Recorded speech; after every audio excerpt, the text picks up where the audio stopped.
All right, we have Nick Youssef here with us tonight. He's a comedian based in New York, but you're in LA now for the time being, just being on holiday. LA for the time being. Yeah, and we were just discussing a minute ago, talk about what was it, the Death Valley? Yeah.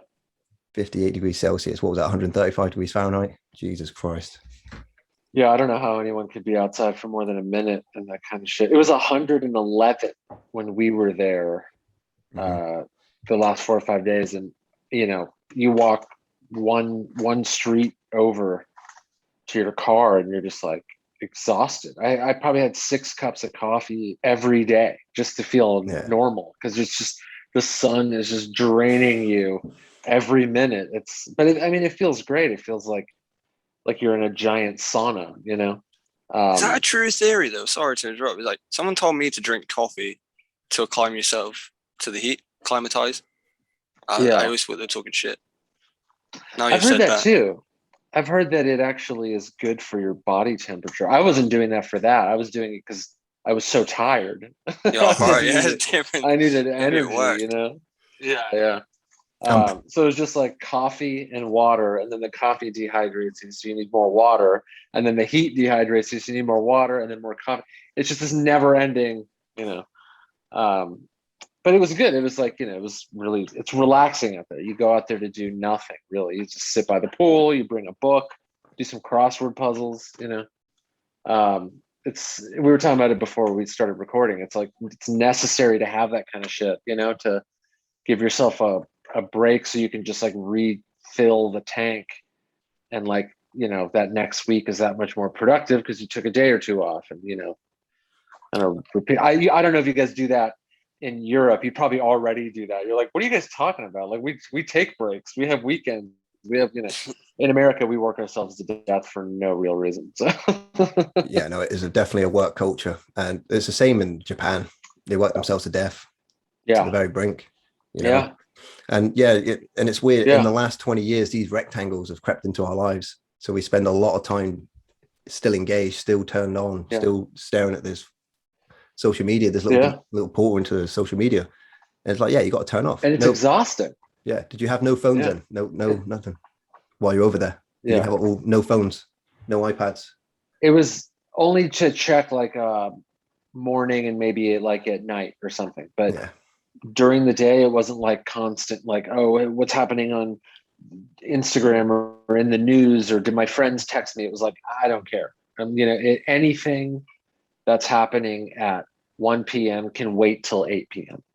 And that's how it used to be in the 90s. You would disappear for a whole day, and you would check back in, on the landline with your mom and dad or something, and then like your friends you'd maybe call every other day.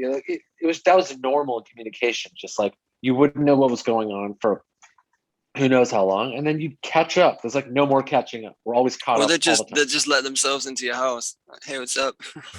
Right? Yeah. It was way different back then. Remember when we grew up in the noughties, so we're both 29. So late 90s, early to mid 2000s. I remember because even technology back then was kind of based on the expectations of kids today. And like when I call my mother, I'd have to go to a phone booth, right? And I'd have to type in 0800 reverse, do a reverse call. And, wow. And because I was the only one that did it, I didn't even need to say my name after a while. It got to the point where she just knew, and then she'd ring my mobile. Wow. You know what I mean? My mum would never pick up because of the extra charge it would cost her. She'd be like, fuck you, son. No, but see, I would just say my name, so she wouldn't accept the call charge, and then she'd just call me back on my mobile. That's really funny. Very nice, man. So, but yeah, like I said, one of the jokes I checked out on when you're doing, what's it called again? It's got the orange sun background. The Laugh Factory. Laugh Factory, that's it. I don't know. I always know that word. I just forgot that one moment. Typical. Yeah. But so I checked you out on that, and you were talking about how, because you and your, this was early 2013, I would say this was, and you talk about how 90s music has become old. It's become classic music. Remember when it was just the current song? Remember when it was today? Yeah. Time passes you by. Remember those now?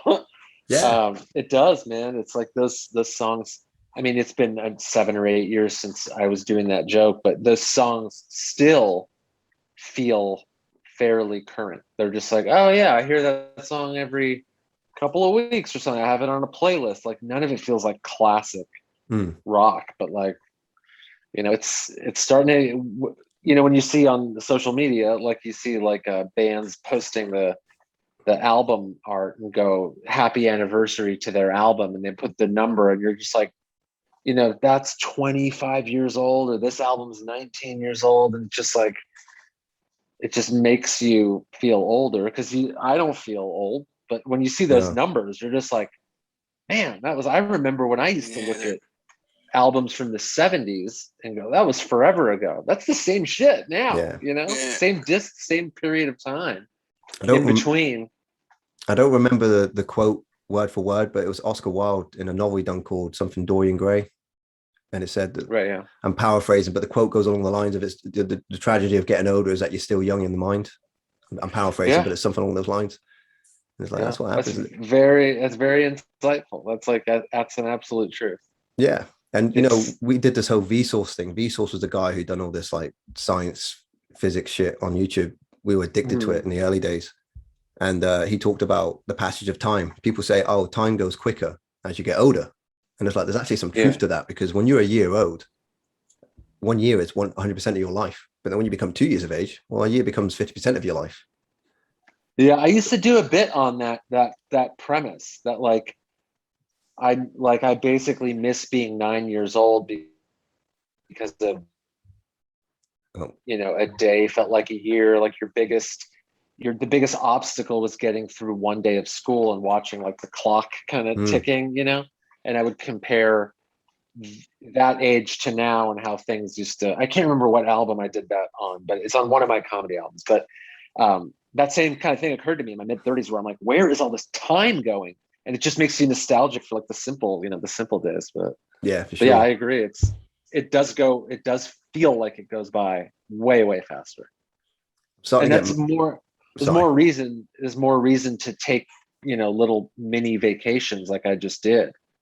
And to even call it a vacation's too much. That's like, that's giving it too much like pizzazz, it was more just like a rest and recovery sort of kind of thing, like a mental, emotional, like recharge, like plugging in your phone. It becomes, it's more important to do that, because you just slow down. It's like, there's no need to fucking race through all this shit. Like it's already flying by as it is, and you always got to remind yourself, That's why, trying to be present in the moment really helps. I did this. You talk about staring at the clock when you're at school. I had it at work on Monday. I finished at 2 in the afternoon, and I had 15 minutes to go, and I had nothing left to do. So I'm just in the changing room staring at the clock, and I'm like, hang on a minute. It was almost like I created a checkpoint in my own life, because I was literally aware of that present moment. I was like, there will never be a 1:45 on this day ever again. It's like it's passing. I'm watching the seconds go by. Like, fuck me. And as I speak, that was 5 days ago. Right. Yeah. When you pay too much attention to time, it starts getting weird, especially when you start stacking up all the years behind you. You're like, oh my god, you start. When you start at doing the maths of like the future ages, you're like, fuck, I'm only 20 years away from 50. Yeah. And that's not even long. That's not even long when it fucks with your head. Yeah. And then you start thinking like, I have less years left than I have lived. And you're like, oh shit. That's I imagine when I think that's the case of everyone though. That. I think that's the case every day though. You just haven't died yet. Yeah. That's true. Yeah. We're always at death's door, really. Yeah. Like, that's it could be like now.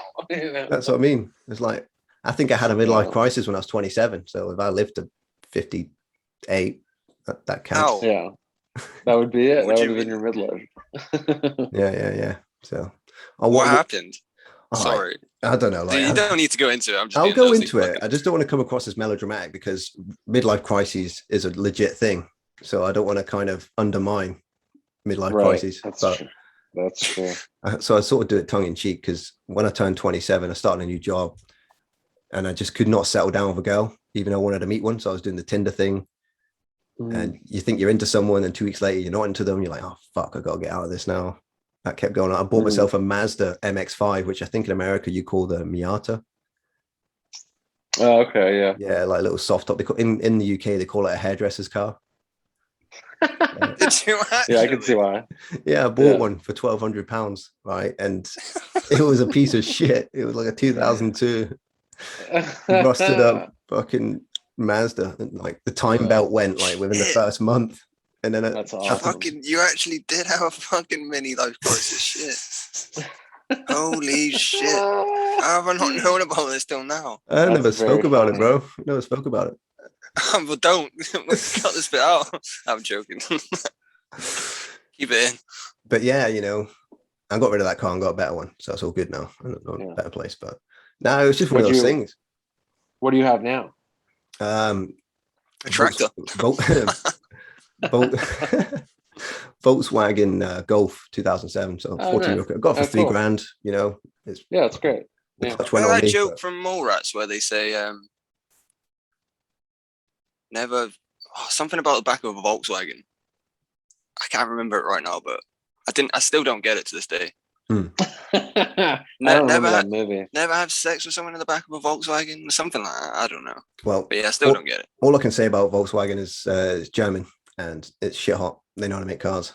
So yeah, they do. I was in a relationship at the time, and the girl was just ashamed of the Mazda.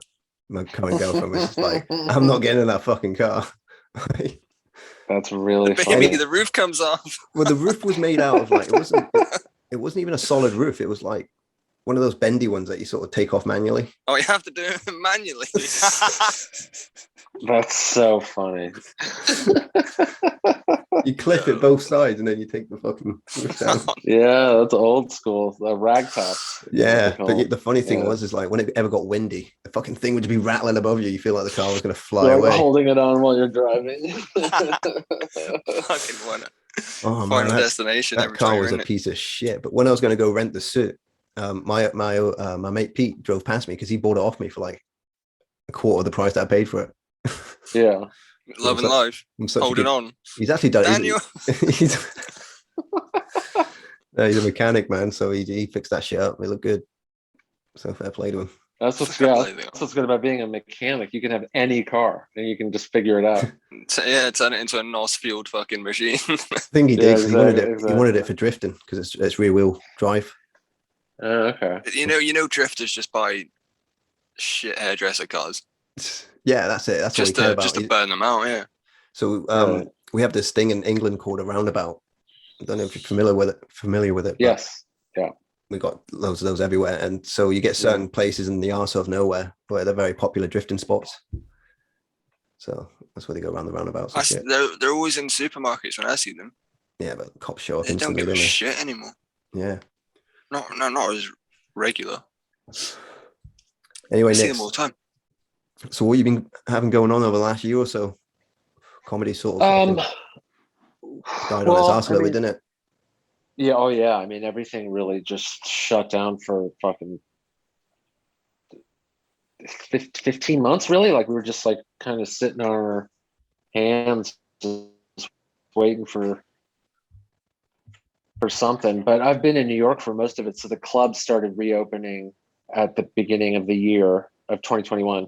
So stand-up sort of been kind of coming back bit by bit. And I've just been doing a lot more writing. Like there's a magazine called Brooklyn Magazine that I've done some writing for, and I'll do just like random like essays and pieces about the different things in the city. And then there's a magazine called Esquire that I do stuff for, and I've just been kind of focused on that kind of thing because I can do that from home. I can write from anywhere, and I don't really have to risk getting COVID, to do it. So I kind of focused on a lot of that stuff. And then I had a podcast in like 2019 that I kind of put on hiatus for a while. And then I restarted that. And I've got like a video component now. So I kind of just put a lot of time into figuring that stuff out. It really was like a year of what have I been wanting to do and what have I not had time to do. And so I sat down and just started I made a list and just started checking each one. I got a guitar, started learning guitar. What else? Just a bunch of little random things, boring things. But like the bigger ones were kind of like get some creative writing stuff done, and then learn the guitar finally, and restart that podcast, which is now like a few episodes in. Awesome. What's it called? According to Nick Youssef. Nice, cool. Yeah, there you go. We'll put a little link in there for you, mate. Yeah, thank you, appreciate that. I just actually got an email about some let me look it up. Sorry, I can't remember it. It's called Reason Podcasts. It's like have you guys ever heard of that? It's like a platform for podcasts. Like an RSS. The reason I ask is because I'm not sure. I got an email about adding my podcast to it, and it's based in England.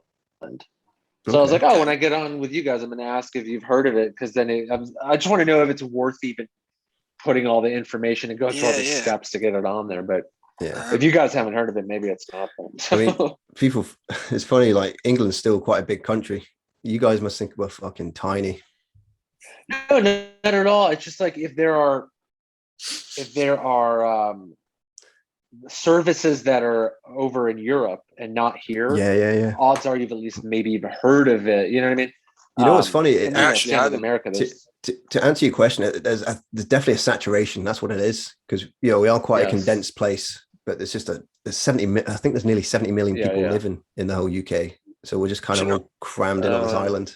When I set up the RSS feed, I winged it. I didn't really look too much into like all the different, because there's loads. There's like Acast, Podcorn. Yes. There's loads. There's loads. So I didn't know what to go for. So I just typed in RSS feed and chose the first one, and it's literally just called RSS feed.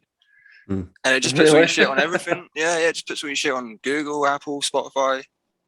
I'd promote that one if like I was promoting any, because that's the one I'm on. So I never heard of the one you're using, but they all kind of do the same thing. They just put your stuff everywhere and then give you links and stuff and sponsor opportunities, stuff like that. So I don't know. It's worth checking out for sure. I don't know. Yeah, well, I'll look into it, because I want to be able to get it out to like places it wouldn't normally automatically go. So a lot of overseas stuff, they don't automatically distribute it to that, because it's just, why do the extra work if you don't necessarily want that? But I want it like all over the place. So I'll look into that one. I haven't heard of it. There's another one I haven't heard of. We're in the Philippines. Like we get a little map of like all our downloads and stuff. Like that's cool. We were a bit late to the RSS feed party, so as a way to sort of incentivize people to check us out on the audio onlys, we sort of do like longer cuts of previous podcasts that we've done. Okay. So like throw on an extra 20 minutes here and there.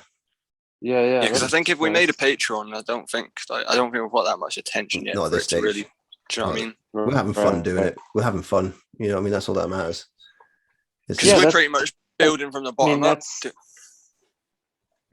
That's the one thing you have to have early on, is you need to be having fun. Otherwise, you won't get through that period of time it takes to build the thing. So that's the most important thing, I think. If you're having a good time, then everything else will come together. Yeah, I mean, I was looking into it. I read something like there were 4 million podcasts in the whole world. Not all of them are active. I think 120, maybe 250,000 of them are actually active. And when I say active, I mean in the last either week or the last month that they've actually put anything up. Okay. But still, that's a lot. Wow. A lot of podcasts, Yeah, I mean, that is a lot. I mean, they're basically free to start. So it's like, might as well be 10 million, There's a podcast for everything, though. There's a podcast about how to tie shoes. Yeah, I'll bet there is. There's a podcast. A bunch of guys follow us. I don't even know if it's one guy. It's just the Spaghetti Podcast. So is it about spaghetti? Probably. I don't know. Actually, it probably is. Yeah, I mean, you've got to name your podcast after your. I want to give a shout out to the Spaghetti Podcast because they do like all our shit. So shout out. That's great. Bless them. Yeah, I caught you. Sorry. Go on. No, I was just saying, I caught you on Bobby Lee's brother's podcast. Oh yeah, I did that a while back. Yeah, that was a fun one. That was weird. That was like a weird kind of fun thing. Within the first 5 seconds, I thought, I think I'm going to hate this guy. But oh really? Within about 2 minutes, I loved him. That's funny. Hey, Bobby Lee's brother. Who's that? Oh, what's his name? His name is Steve. Oh, Steve, is it? Oh, yeah, really? but what's the name of the channel? It's got like a weird name to it. I totally forgot. Wee Lee or something like that. I can't remember. Something like that, yeah. But yeah, that was fun. That was like it's just a strange, like cool little experience. What I liked about him was the fact that even though his brothers was famous comic, he's still easy to amuse, and it's kind of like I like that the way he just giggles. Yeah. You get some people that restrain themselves. Oh, I better not laugh at that, but he just has a good time. So I checked out. He's an easy laugh, and he's very curious and interested in stuff. It's like that, that makes it makes it a breeze to kind of be on and enjoy when you're listening to. So yeah, it's good. Yeah. I forgot I did that. I didn't get a chance to check out Ice House Chronicles because Sean sent me a link. Been on those. That's where I first discovered. Yeah, that's where I first discovered a lot of comics I liked on the Ice House. Yeah, Evo's one. A lot of fun, mate. Yeah, man. That's what I liked about them. They were just fun. You just sat there talking shit. And that was it. No premise. God, I did a bunch of those over the years. They were like every single Friday. You just come in and talk shit, then you'd go on stage and do a set and come back, and it would just be like a rotating group of people. I love that shit. It was really fun. Yeah, those are really good. Have you ever heard of? Well, I'm sure you're aware of it. Kill Tony. Do you watch it? I'm aware of it. Yeah. Have you been a part of it at any point? Because I'm a bit late to the party.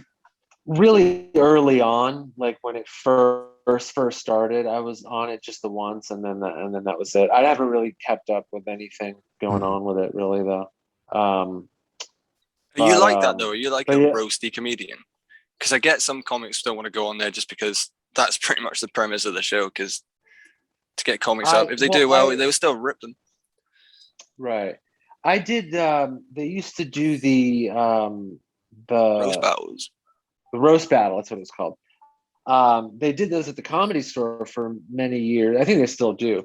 And then it became like a TV show and stuff. I used to judge those a lot, and that environment was fun because you're up in the judging panel and you can kind of make fun of people, and that's sort of the vibe from every angle, so it's sort of like everyone's kind of on equal ground, and I love doing those. You could just say anything you wanted, and it was like amazing. The energy in the room, it was in the belly room at the Comedy Store, like super small, 80 people fit up there, and it was just like packed to the gills, and the energy was just like it was on fire all the time. Those were fun as fuck. I love doing those.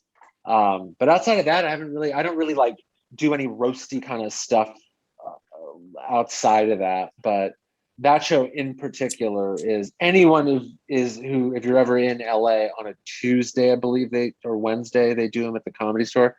It's a really fun show to watch. They just open micers, just going up roasting each other. No, it's like they're all comics, but there's a certain level of like skill that you'll have to have in order to be booked on it as one of the battlers. So that's partially what makes it so good is like all the guys you're going to see have some skills, either like performing or like writing roast jokes and stuff. So there's no open mic level anything. So you're never going to really feel bad about like making fun of somebody or whatever, because everyone can kind of hold their own.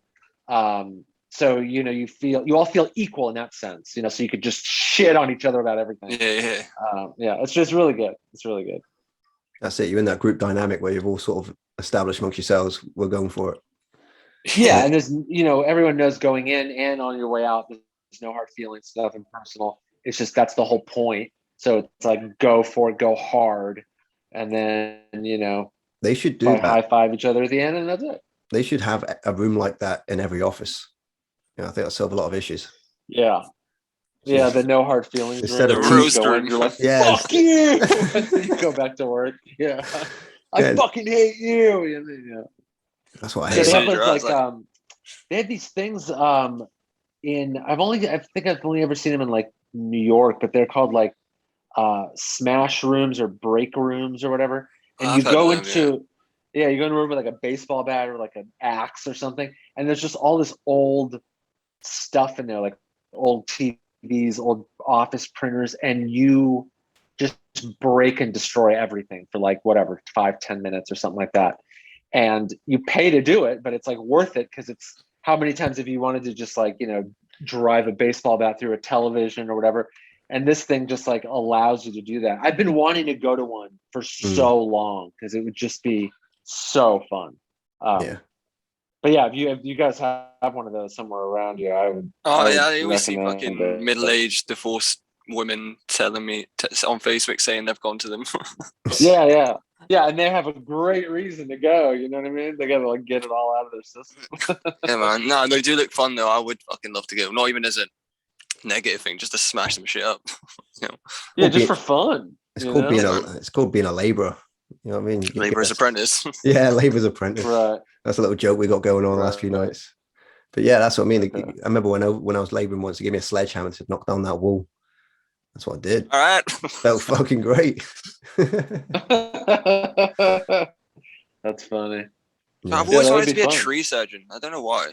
The job seems really cool, but every tree surgeon I've met is an asshole. So it mustn't be that great. Maybe I want to do the wrong career. I don't know.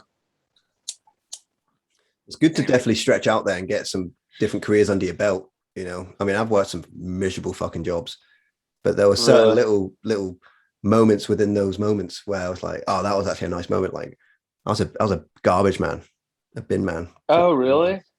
But I tell you, there were some moments in that job that were just fucking amazing because I live by the beach. I live in seaside town. 7 a.m, you're picking out all these bins from these fucking Beverly Hills style homes. It was the posh part of town. And you're like, you have to walk into the actual front yard and grab the bin, and you just see all these Bentleys, and then you're like, motherfuckers.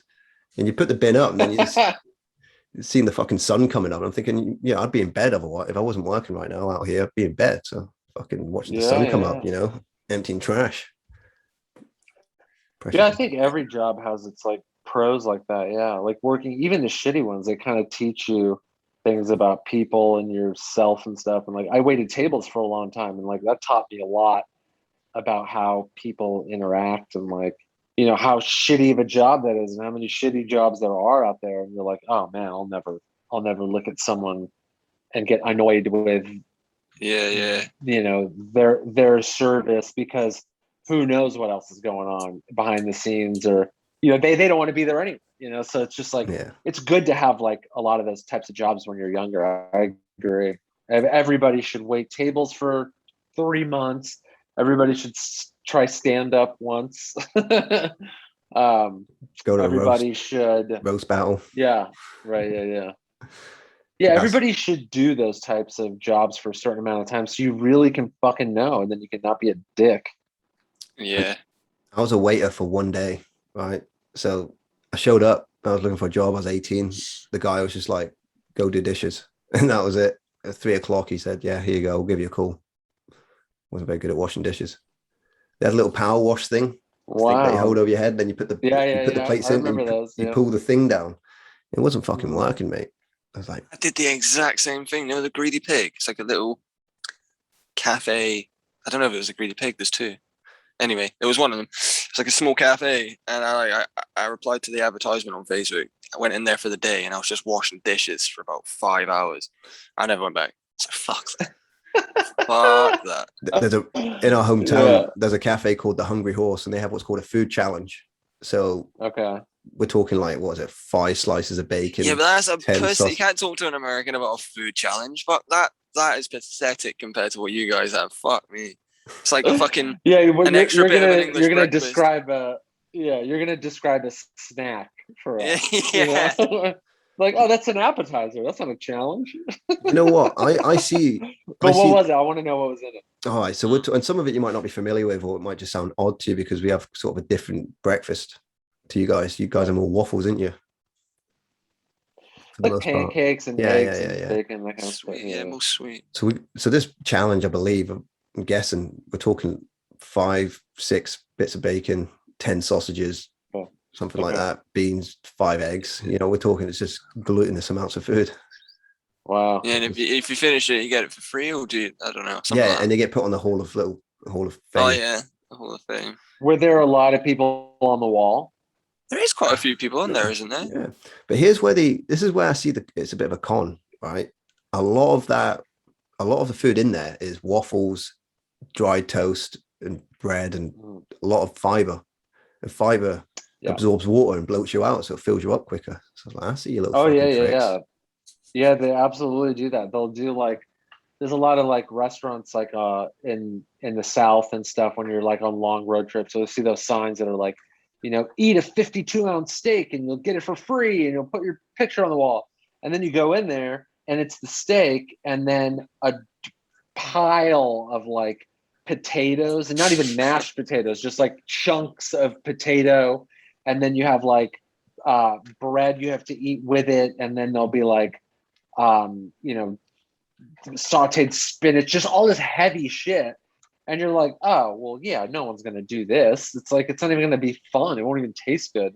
Then you look at the wall and there's, you know, 20 people who've done it. And you're like, do I want a free steak of that bad? You're like, no, just buy a smaller one and enjoy it. Fuck. Yeah, exactly. Yeah. And it's not worth like the next day of, if you're on a road trip, that next day of just like, what did I fucking do? I'd rather pay $30 to not have that than get a free $70 meal and just spend the next day like, yeah. You know? I know, especially, and you're like on a road trip in the car with someone, you're just, they're gonna hate you. Yeah, no, especially they're fucking hate you. They say that pork is the hardest for our body to break down. It has a really hard time with pork. So we're talking sausages, bacon. Oh, really? It can take anything up to 3 days to fully digest and pass. Oh, dude.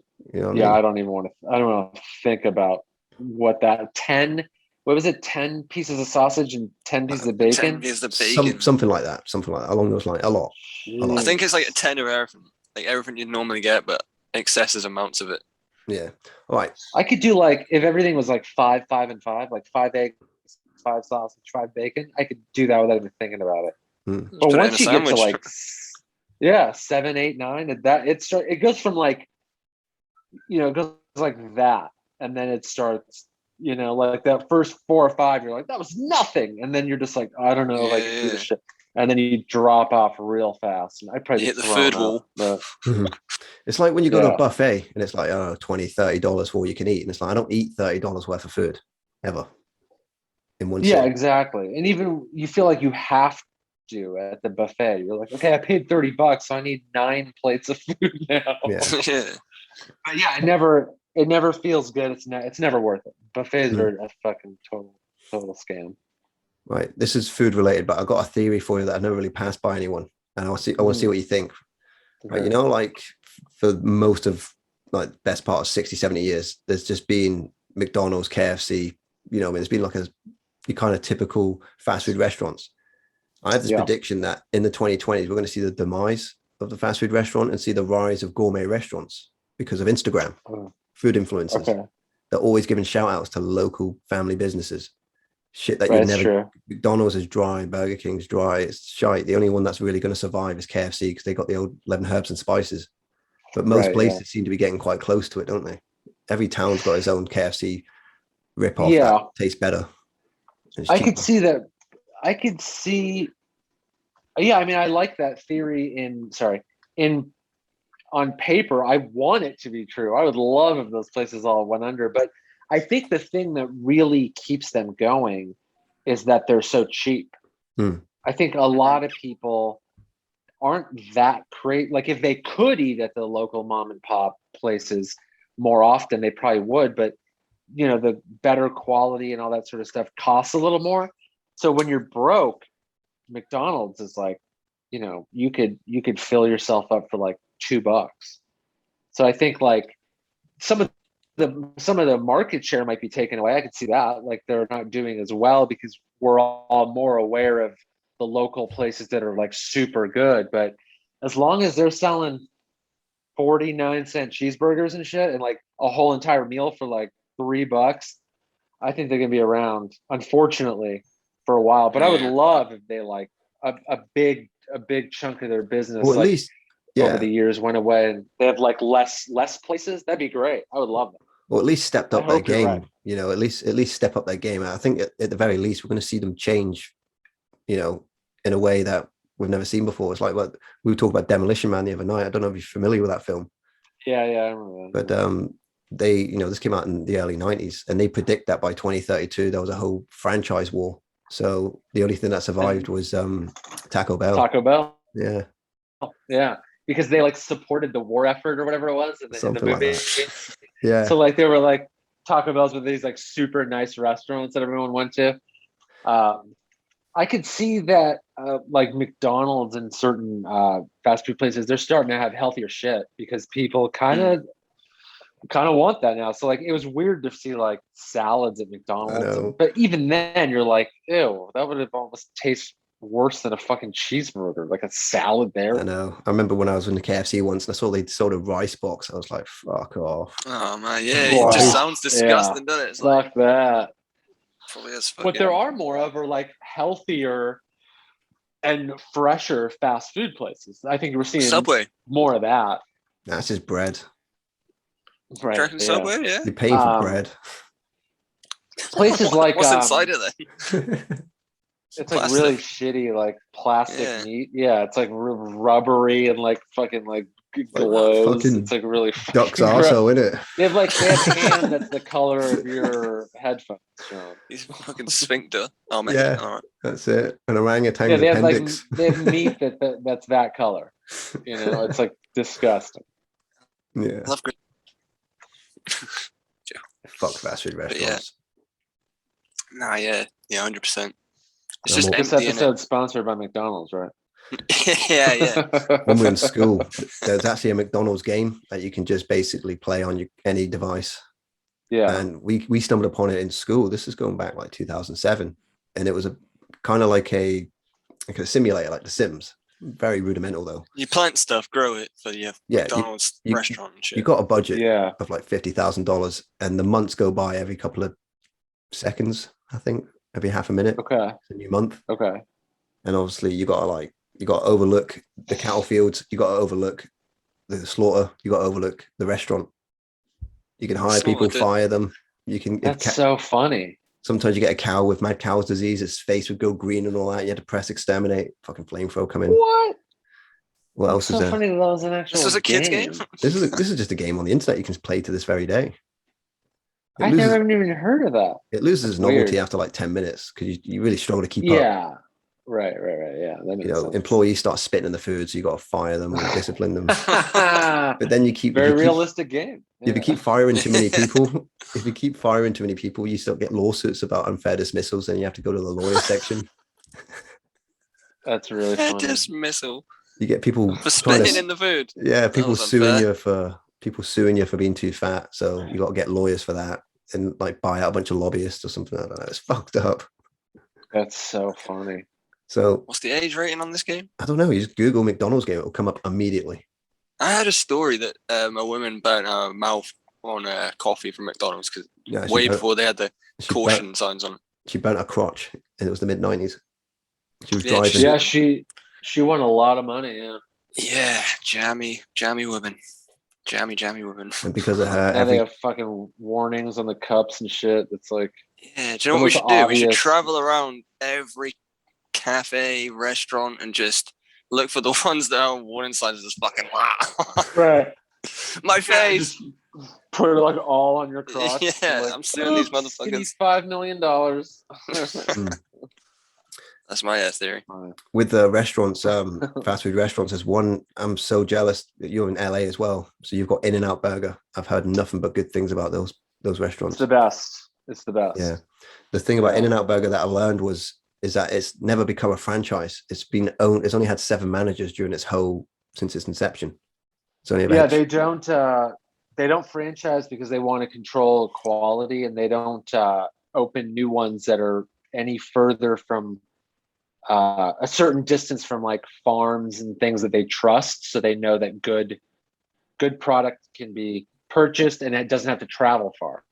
So they haven't gotten much further than they're all over California. There's maybe like one in Oregon and a couple in Arizona and one in Vegas. And then I think randomly one in like Texas, but just one. Yeah. And outside of that, they're like, they're not interested in just like making billions. They're just like, we do well. We have a lot of stores. We have a great reputation. And that's fine. And I wish more places would be like that. Yeah. You know? Yeah. It was so interesting. It's so good. I grew up, right now I'm at my parents' house. I like stopped over here for a little bit. I grew up the 3 blocks away from me. There's an In-N-Out. And I've been going there since I was like 12. And it has not changed at all. It looks the same. Everything looks the same. The menu is the exact same. And the food tastes identical to how it did like 25 years ago. It's so impressive that they're able to like keep the quality, because what makes it extra impressive is because that like the temptation for more profit is always like hovering over. And for 30 years, they're like, not interested. We want to keep the food good. Because at any point they could have been like, oh yeah, we could save $5 million a year if we use shittier cheese, worse bread, and whatever else, like worse ice cream for the shakes. And they never did it. It's like I can't believe that that's the only place that really has stood by their product to that extent. But I hope when that happens, in the future, like what you're saying with fast food restaurants like declining, I hope more places switch to that model, like the In-N-Out model, where it's a little more, but it's like healthier, it's natural, it's fresh every time, and it like tastes good every time. That'd be awesome. They treat their employees so well, full benefits, they pay them a good lot. wages. Yeah. I heard that when, in the rare occasion that they do open up a new location, they bring over their best chefs, their best employees to help open that.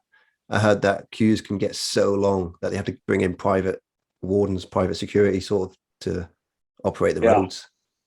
Yeah. It's no joke. Like people like love it and they want it. And when it comes to town, they're like, you gotta do what it takes to get it. It's pretty funny because I've just had it my whole life. And when you see you're like, oh yeah, I guess if you've only ever heard about it and never even physically even seen one, even in most of America has not seen one. And it's like, it becomes like we're going to like getting tickets to see the fucking Rolling Stones or something. You're like, it's just a burger. Yeah. But it's incredible. It's like, I don't know. I think it's cool to see when anything, a food or a band or like anything like that can maintain the integrity of what they're doing and sustain it for that long. It's like it's so impressive. Yeah, really here's one for you. Deftones. They've been around since '89 and they still kill it. How is that possible? I never, and this is gonna be funny because you're like, Deftones rule. I'm like, I never got into them. That's all right. Just like you said, like they've gone on for like 30 years, kept their integrity. Yeah. Still got loyal fans. It's just mad. Yeah. It's a bit of a double-edged sword though, isn't it? Because, the Deftones example, they maintained a level of quality that has been maintained, that has continued through the whole career. But sometimes, even in the like new metal era, when Limp Bizkit and that were taking off, and they sounded similar to new metal, they kept saying like, yeah, we're just rock, we're heavy, we're not new metal. They took themselves out of the new metal. They wouldn't even go to like Lollapalooza or whatever it's called, because like all those new metal bands were playing there. They took themselves out of that. Even if you go back to that era and listen to them, they do sound new metal-y, but fair play to them. What were you saying, Dan? Sorry, I respect that. I was just saying, like, no matter what, whether it be a musician or being a comedian or that, there's always like things do change, like the culture or something changes. So you kind of, well, not even just a change in the culture, but there's all these different types of things that variations that you can go with the core principle. True. Being a comedian, you could be the type of comedian that's a roaster, or someone that works the crowd, or someone that's just abstract, or someone that uses whole long form stories. There's all these different styles. And if it works for you, if a certain way works for you, you can then just be like, right, that's how I'm going to articulate myself. That's it, yeah. Or you find a certain formula that works. Yeah. And then you just get people work around it, Yeah, and then you get people which are called, I think they're called auteurs, which is like it's a French word for author, but basically they explore all different elements of it and try it out. Yes. Yeah. Like they call a lot of like writer, director, producers auteurs, because they're coming at it from every every angle, and they're sort of like creating it from which is awesome. I mean, I agree with what you're saying. I think like a lot of like, to stick with music, but like a lot of bands can maintain what they do, but to add certain elements, if it falls within the integrity of what you do, or you don't like, sort of like go far out enough to where it changes what you do, then it's like, I think it's all fair game. If it's like Radiohead did that, they went from just like straightforward rock band to like introducing all kinds of electronic components, and obviously there's gonna be some people that are like, it's not good anymore, but they are still so incredibly gifted and are doing it at such a high level. It just looks like the evolution of a great band. It doesn't look like a band that ditched rock and became an electronic act, and that's why it's so hard to find bands that are that good, because to pull that off is so fucking hard. Like most people aren't that good, to be able to like do that, as where I'm sure a lot of bands in and around the Deftones era, there could have been some bands that were good like the Deftones, but then just ditched it for new metal because it was hot at the time and they wanted to buy a fucking yacht or whatever. Yeah. Korn, for example. Korn. Yeah. Limp Bizkit's another one. They did it. Hardcore. Yeah. There's loads I could do, but I don't want to just throw fucking loads of bands under the bus. Right. And trash them. Because some of them are alright, just fucking went a different. Yeah. Went left, you know what I mean? Yeah. And you can tell, like, I'm sure, like, sorry, go ahead. No, I was just saying, you can tell with certain bands that are just kind of mass produced, or not mass produced, but just corporate produced, where it's like, oh, this is what's popular now, so produce this type of music. And then even Weezer did it. Weezer started off so like their own thing. New metal comes around, they start doing fucking hash pipe and shit, like. And it makes you wonder how much is that is the artist and how much is that is the it's definitely, some of it's got to be studio in it. Like this doesn't sound like Limp Bizkit, for example. You need to make it sound more like Limp Bizkit because they're selling well. Do you know what I mean? Yeah, it happens. Yeah, it's hard to know like where the influence comes. I think ultimately it comes down to the artist, because they could always just say that's not what we do. We don't want to do it, and then but then you are sacrificing your record deal, popularity, money, which in the same way In and Out is sacrificing more locations, more money, more notoriety, all that sort of stuff. But like the integrity is more important. And, and I don't know, I always respond more to places like that and bands like that and movies and stuff that can do something that good and like, and maintain and not, really like sell out. And I know that's like a phrase that's hard. It's hard to sort of like define that now, because things keep changing. Like what used to be considered selling out was putting your song in a movie or a commercial or whatever. But now no one makes money making music any other way. It's like, that's a thing to do. No one cares. So like the idea of selling out is always sort of changing, but like maintaining your integrity and like creativity and trying really hard and like that kind of thing is really important to me. So like all that sort of stuff, like is up there with what I look for. But it's like Carl Urban in Dredd, never took the mask off and was always frowning. Yeah. You fan of that film? Are you familiar with Dredd? Yeah. That was a great movie. Yeah, it was good, wasn't it? I thought, because they did Judge Dredd with Sylvester Stallone like before. Oh, we don't talk. So I thought, yeah. I know, yeah. So I thought Dredd was going to be kind of like that. So I just sort of didn't pay attention to it. Yeah. And then a few friends of mine were like, "Hey, man, have you seen this?" It was like on, DVD or streaming or whatever it was at that point. And they were like, "It's not what you think. Watch it. It's really, really good." And it was like, I mean, it kind of blew me away with how much better I thought it was. It was than I thought it was going to be. But yeah, awesome movie. That film we try to bring up. We try to bring it up all the time. Try to push it.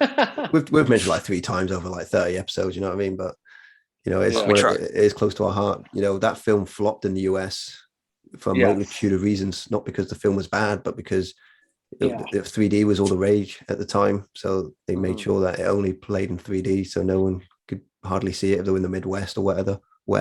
Right. And what else? Like you said, you associate it with the old Dredd movie, so people are like, fuck that. Yeah.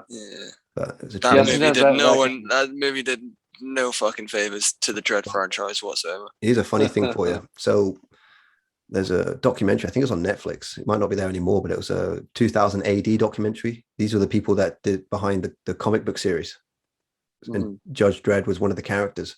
Came about during the late 70s, early 80s, because you had Reagan and we had Thatcher. So we started to create this sort of bleak, privatized world of the 80s, because the 80s started off bleak, with all the strikes, the oil crises and all that. And the Kurt Wagner, I think his name was, and someone else came up with the idea of Dredd, a police state with a judge, jury, executioner. That's where the story came from. Anyway, so the documentary goes on, and the creators go to watch the Sylvester Stallone movie. And by the end of it, they look at one another and like, what do you think of that? And he goes, I think that's pretty shite, actually. But then they say great things about the 2012 one. Yeah.